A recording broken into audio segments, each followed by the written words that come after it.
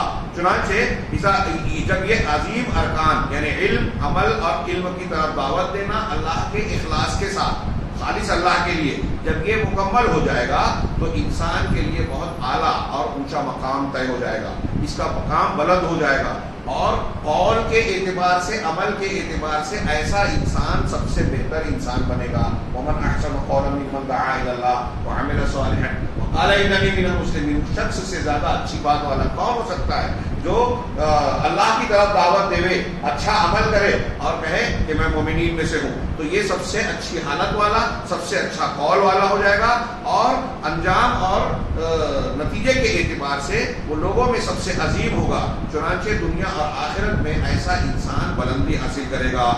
ہم اور آپ چاہتے ہیں بلندی حاصل کرنا تو یہ چیز سیکھنا ضروری ہے. اور ان چیزوں کو نہیں سیکھا یا ان چیزوں کو عمل نہیں کیا تو دین کا کوئی نقصان نہیں ہوگا. اللہ اپنے دین کا کام لے لے گا، ہمارا اپنا نقصان ہوگا، ہم پستی میں جائیں گے.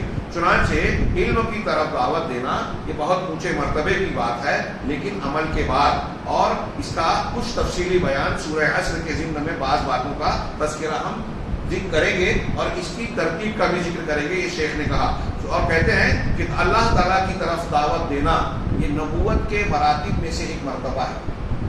نبیوں کا کام ہے، پیغمبروں کا کام ہے اللہ کی طرف دعوت دینا، اور بہت اونچی بات ہے.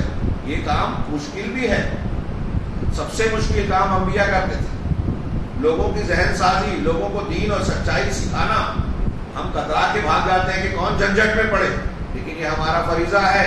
نوح علیہ السلام نے 950 سال دعوت دی، چند لوگ ایمان لائے. ضروری نہیں ہے کہ آپ اور ہم محنت کریں تو جیسا ہم چاہتے ہیں ویسا نتیجہ. آپ نے، ہم نے محنت کر لی، اللہ تعالیٰ کے یہاں ہم بچ جائیں گے.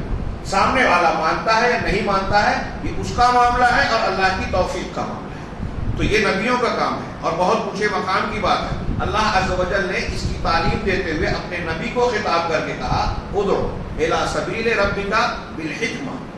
آپ اپنے رب کے راستے کی طرف دعوت دیجیے. یہ بھی ایک بات دھیان رکھیے کہ کس کی طرف دعوت دینا ہے؟ رب کے راستے کی طرف. فلاں بزرگ، فلاں دانشور، فلاں صاحب اور فلاں شخصیت، ان کی ڈائری، ان کا فلسفہ، ان کی طرف دعوت نہیں دینا ہے، رب کے راستے کی طرف دینا ہے. رب کا راستہ کیا ہے؟ قرآن و حدیث. اور یہ جب ہم پہلے علم سیکھیں گے، علم کے بعد عمل کریں گے تو رب کے راستے کی طرف ہی بلائیں گے. تو رب کے راستے کی طرف بلاؤ. کیسے بلانا ہے؟ بالحکمہ، حکمت کے ذریعے. والموعظۃ الحسنہ، اچھی نصیحت کے ذریعے. وجادلہم باللتی ہی احسن، یہ 3 اسٹیپ ہے. اور ان سے اس طریقے پر لڑائی کیجیے، جدال کیجیے جو اچھا اور بہترین ہے. یہ تینوں کی تفصیل آگے آ رہی ہے، اسی پر آج کا درس ختم ہوگا انشاءاللہ. یہ دعوت کے طرق طریقے ہیں اور اس پر تعلیم انشاءاللہ عز و جل آگے آئے گی. فلا بد فی الدعوۃ من الحکمہ. لیکن سب سے پہلی بات یہاں اختصار سے کہیں کہ دعوت میں حکمت کا ہونا ضروری ہے. حکمت کسے کہتے ہیں؟ یہ بصیرت ہے جو علم پر مبنی ہوتی ہے. اور فإنہ لا یکون عند الانسان حکمہ، اور انسان کے پاس حکمت اسی وقت ہوگی جب اس کے پاس علم ہوگا. چنانچہ سب سے پہلی چیز ہے کہ علم ہو. تو یہاں گویا مطلب یہ ہوا کہ دعوت حکمت سے دینا ہے، مطلب دلیل سے دینا ہے، علم سے دینا ہے. اب حکمت و دانائی میں بہت ساری چیزیں آتی ہیں کہ آپ مخاطب سے جب بات کر رہے ہیں تو کیسے بات کریں. وہ جو سمجھ سکتا ہے ویسی بات کریں، نرمی سے بات کریں. اللہ تعالیٰ نے حضرت موسیٰ اور حضرت ہارون کو فرعون کے پاس بھیجا تو کہا قولا لہ قولا لینا، اس سے نرم بات کر.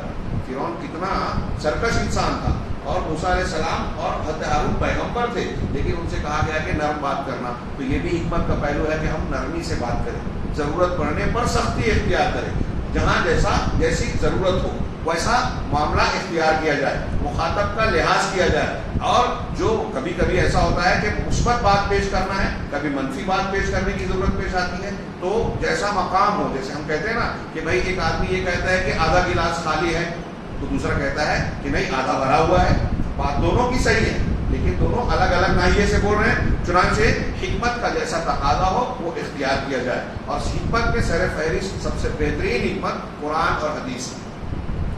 لہذا قرآن و حدیث کا علم سیکھ کر اس کی روشنی میں دعوت دیجیے، اس سے بہترین اثردار کوئی چیز نہیں. دوسری چیز والموعظۃ الحسنہ، اچھی نصیحت. یہ کیا ہے کہ لوگوں سے اس انداز میں خطاب کیا جائے جو ان کے لیے مناسب ہو، ان کی سوجھ بوجھ کے لحاظ سے بالکل درست ہو.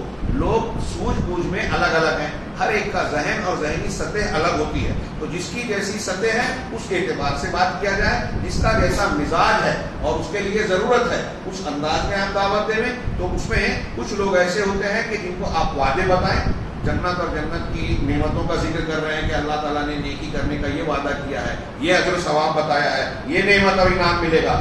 تو کچھ لوگوں کو وعدہ بتا دیے کافی ہے. صحابہ کرام کے سامنے اللہ تعالیٰ اللہ کے رسول کہتے تھے یہ کام کرو گے جنت ملے گی، اس کے لیے جان کی بازی لگا دیتے تھے. ہاں، اس کے بالمقابل کچھ ایسے ہوتے ہیں جن کے لیے وعدے سے زیادہ مؤثر وعید ہوتی ہے، دھمکی، کہ اگر تم نے برا کام کیا تو اللہ تبارک و تعالیٰ پکڑے گا، جہنم کا سخت ترین عذاب دے گا اور ایسی ایسی سزائیں ملے گی. تو اس سے انسان کا دل چھچڑتا ہے، دہلتا ہے. تو کسی کو ایسے دہلانے کی ضرورت پیش آتی ہے. دیکھیے قرآن کا یہ طریقہ ہے، جنت کے اور انعامات کا بھی ذکر کیا اور جہنم کی ہولناکیوں اور سزاؤں کا بھی ذکر کیا. ایک شوق دلاتا ہے، ایک خوف دلاتا ہے. تو جیسی جس کی دونوں انسان کے اندر دونوں جذبات ہیں، تو جہاں جس جذبے کی زیادہ مفید ہونے کی امید ہو وہاں اس کا تذکرہ کیا جائے. وَمِنَ النَّاسِ، لوگوں میں کچھ ایسے ہیں جن کے ساتھ نرمی کا برتاؤ کرو تو بہتر ہوتا ہے. کچھ ایسے ہوتے ہیں کہ ان کے لیے نرمی مفید نہیں ہوتی بلکہ ان پر سختی کرنا پڑتی ہے. جیسا کہ میں نے ابھی بیان کیا تو موعظۃ الحسنہ میں یہ بھی آ گیا کہ جنت اور جہنم کا ذکر کیا جائے، نرمی اور سختی کو اپنے اپنے مقام پر استعمال کیا جائے. تو موعظۃ حسنہ اپنے مقام پر واقع ہوگی اور جیسا جہاں مرحلہ ہوگا اس کا استعمال کیا جائے گا. تیسری چیز جادلوا باللتی ہی احسن، کہ جو بہترین طریقہ ہے اس اعتبار سے آپ جدال. اگر کبھی دعوت دینے میں کوئی ہم کو مخالف مل گیا، بات نہیں مان رہا ہے، جھگڑا کر رہا ہے، تو اللہ نے کہا کہ اچھے ڈھنگ سے جدال کرنا ہے. ہم کو ہار جیت کی وجہ سے دعوت کا کام تو نہیں کرنا ہے. ہار جیت کے مقصد نہیں ہے کہ ہم اس کو شکست دیں، ہماری انا کو تسکین ملے، ہم جیت گئے یہ واضح ہو جیسا کہ بہت سارے لوگ کرتے ہیں. جی نہیں، آپ کو اللہ کا پیغام سنانا ہے. اب ایک آدمی اگر ضد کر رہا ہے، اناد اور ہٹ دھرمی پر ہے، تو آپ اچھے ڈھنگ سے اس کو سمجھائیں، جدال کریں. جدال مطلب احسن طریقے سے کیا ہے، دلیل دیں، سمجھائیں کہ دیکھو آپ کی بات درست نہیں ہے. جھگڑا، لڑائی اور اس طرح کا انداز جس میں اختلاف کی شدت پیدا ہو وہ طریقہ اختیار نہ کریں. چنانچہ سب سے پہلے یہ ضروری ہے کہ ہم دعوت میں اللہ کی طرف بلانے میں مجادلہ کریں تو احسن طریقے سے کریں. اور یہ احسن طریقہ یہ قرآن اور حدیث کے علم سے ماخوذ ہوتا ہے. اس کی مثالیں انبیاء کرام کی زندگیوں میں موجود ہے جو اللہ تعالیٰ نے ہمیں قرآن میں بطور مثال بیان کی. بعض علماء نے حکمت، موعظت اور جدال احسن کے اور بھی کئی پہلو بیان کیے ہیں. کہ حکمت اس شخص کے لیے اختیار کی جائے جو خالی دماغ ہے، آپ نے اس کو سمجھا دیا، مان گیا. کچھ ایسے ہوتے ہیں اور حکمت وہ چیزیں ہوتی ہے جو انسان کی عقل کو اپیل کرتی ہے، شعور اور سمجھ کو.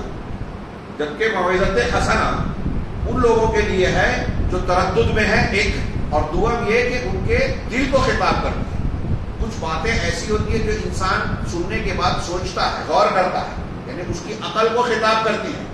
اس میں حکمت اور دلیل کی بات کہ دیکھو غور کرو، آسمان پر، زمین پر، ان چیزوں پر غور کرو، یہاں دماغ کا استعمال ہو رہا ہے. کچھ چیزیں ایسی ہوتی ہے جس سے انسان کے جذبات کو پر ضرب لگتی ہے. وہ جیسے جو میں نے کہا نا کہ دل دہل جاتے ہیں، دل میں شوق پیدا ہوتا ہے. یہ موعظت حسنہ ہے. آپ جنت کا ذکر کریں، جہنم کا ذکر کریں تو انسان کے دل اور جذبات کو خطاب ہوتا ہے. تو حکمت وہ باتیں ہیں جو انسان کی عقل کو اپیل کرے، اور موعظت حسنہ وہ باتیں ہیں جو انسان کے دل کو اور جذبات کو ہلا دے. اور جدال بالاحسن وہ شخص جو انسان حقائق کو اور دلائل کو جاننے کے بعد انکار کر رہا ہے، مخالفت کر رہا ہے، تو وہاں آپ دلائل سے مباحثہ کر کے احسن طریقے سے اس کے سامنے حق کو بیان کریں اور اس کے باطل کا رد کریں، جو قرآن و حدیث کا طریقہ ہے۔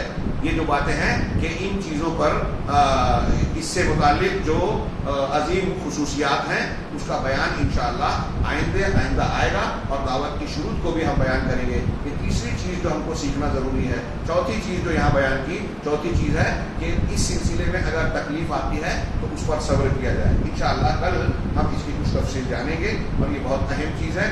صبر انسان کی زندگی میں ہر مرحلے پر، آپ کو گھر میں، باہر، کاروبار میں اور عبادات میں، دعوت کے کام میں، ہر جگہ صبر کی ضرورت ہے۔ انشاءاللہ ہم اس کی تفصیل کر پڑھیں گے۔ اللہ تعالیٰ ہمیں دین سیکھنے اور اس پر عمل کرنے کی توفیق دے۔ وآخر دعوانا